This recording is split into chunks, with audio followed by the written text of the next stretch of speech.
Hey, this is Aaron, and today we're at my wife Jenny and I's farm. We're about 60 miles outside of Nashville in DeKalb County on the Caney Fork River, and we love it out here. This is where we come to get away from the city. We fish, we ride four-wheelers, we camp out, and it's really just a place that we've grown to love. Over the course of the last year, since we've owned the property, there's a number of projects that we've tackled, one of which that we've started is the restoration of an old cemetery.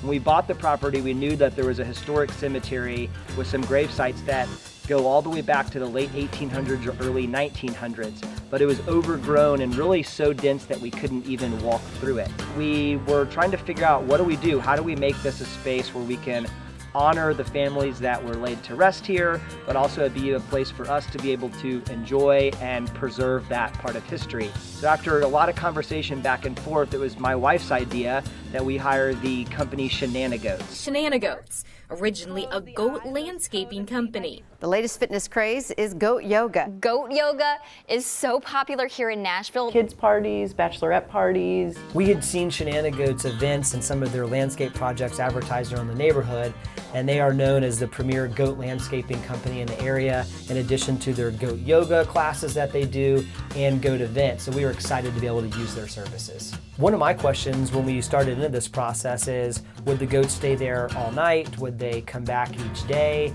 And how would we be able to keep them confined into the area that we wanted cleaned? And Shenanigoats has this down to a science. They brought a trailer in and loaded the 15 to 20 goats. They set a temporary electric fence up, and the fence was solar powered, so it didn't require a plug to be near there. Really the purpose of that was that the fence itself confined the goats to the area that we wanted them to clean up.